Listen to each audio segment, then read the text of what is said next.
Le premier voisin me l'a dit, je suis content que tu aies planté des arbres, c'est joli.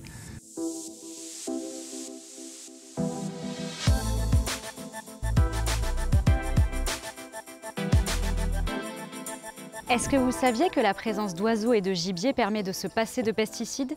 Cette idée vous interpelle? Eh bien vous êtes au bon endroit. Dans ce nouveau magazine de Siècle Vert, nous partons à la rencontre de Jean-Paul.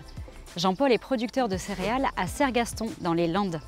Depuis 3 ans, il cultive une partie de son exploitation en agroforesterie. Une exploitation certifiée aujourd'hui à haute valeur environnementale. Et vous allez voir que le retour de la faune et de la flore au milieu de ces cultures régule naturellement l'apparition des ravageurs et des parasites.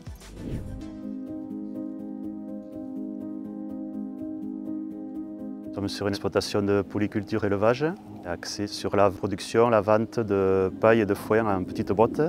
Et depuis peu, avec mon fils qui vient de s'installer, l'élevage de poulets. En 2010, j'ai commencé l'agriculture raisonnée, donc une diminution des intrants, produits phyto, une augmentation des couverts végétaux sur l'exploitation. Ensuite est venue cette parcelle de 8 hectares que nous avons passée en agroforesterie, avec la plantation de peupliers. Et cette démarche, petit à petit, nous a amenés vers la haute valeur environnementale de niveau 3.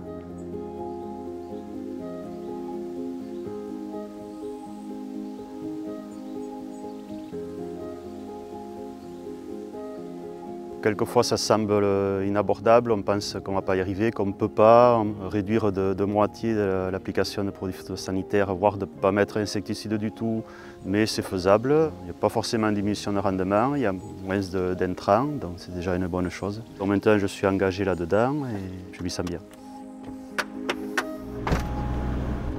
On va avoir une parcelle de maïs, qui est un contrat avec Jameson, distillateur de whisky. Donc il est dans la démarche HVE aussi, puisque l'exploitation est HVE. Ça permet d'avoir un plus par rapport à d'autres agriculteurs, donc ça amène un plus sur ces contrats qui recherchent des exploitations qui ont des démarches agro-environnementales. Là le maïs est très joli, là, il y a un bon départ. On a moins d'unités d'azote que le voisin qui est en conventionnel. Donc la parcelle à côté il est bien vert par rapport au mien qui est plus pâle. On aura peut-être sûrement même moins de rendement. Après, avec les charges liées à l'engrais, au prix des engrais azotés cette année, la marge, je pense, sera à peu près équivalente. Donc on voit aussi une présence d'adventices, d'herbes qui vont être concurrentes à la culture du maïs. Un peu gênant pour le rendement, forcément les nutriments qui sont pris par les adventices ne vont pas au maïs. Maintenant, je pense que ce sera négligeable vu comment c'est cette année.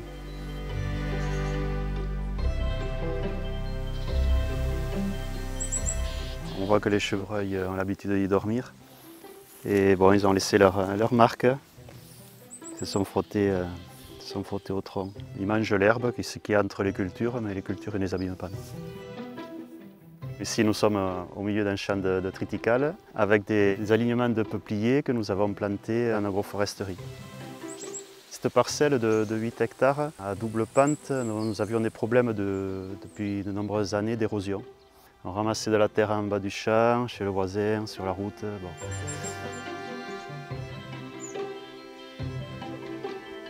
Les bandes enherbées, oui, entre les arbres, vont jouer sur la biodiversité. Nous avons les carabes qui viennent s'y réfugier. Les carabes consomment des limaces et sont sur place pour atteindre les limaces. Avant, ça restait en périphérie de la parcelle, donc au milieu de la parcelle, il n'y avait pas toute cette faune. On a un retour de la faune, des couvées de faisans, des oiseaux qui viennent se percher sur les arbres.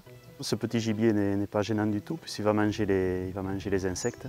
Comme on ne passe plus d'insecticides sur ces cultures, c'est tout bénéfique. L'inconvénient de l'agroforesterie, c'est cette bande qui n'est plus travaillée, qu'on perd en surface, mais en fait qui va être compensée par la vente de l'arbre. Aucun regret, et même ça poussera peut-être à attendre 1 ou 2 ans, mais l'envie d'en faire davantage.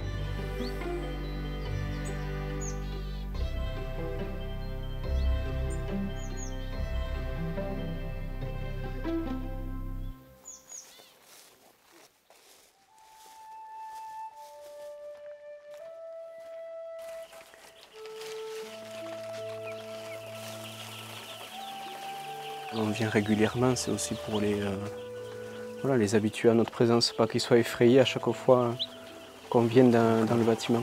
On reste un petit moment avec eux, donc on a intérêt à ce que ça se passe bien. On a créé une société avec mon père, le RL, qui est effectif depuis 1 an et on a tout juste lancé l'atelier de poulets en vente directe, donc qui est juste derrière nous.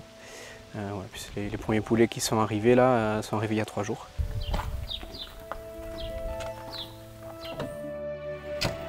Les peupliers à proprement dit, c'est pour le bien-être animal, ça va apporter un peu d'ombre sur les parcours. On a toujours été dans l'optique de diversifier, que ce soit les céréales, maintenant la volaille, voilà, demain on va peut-être faire un peu de fruits. C'est-à-dire qu'être autonome, aujourd'hui on le voit encore avec tout ce qui se passe, crise en Ukraine, la flambée des cours des céréales.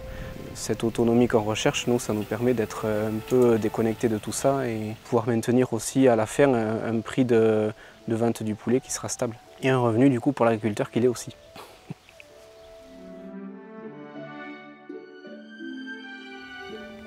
Il y a un moment donné, les cours des céréales n'étaient pas très élevés, donc la rentabilité des céréales sur ces terres était maigre, donc il fallait trouver une valeur ajoutée. Et la transformation de la paille en petites bottes, il y avait un débouché.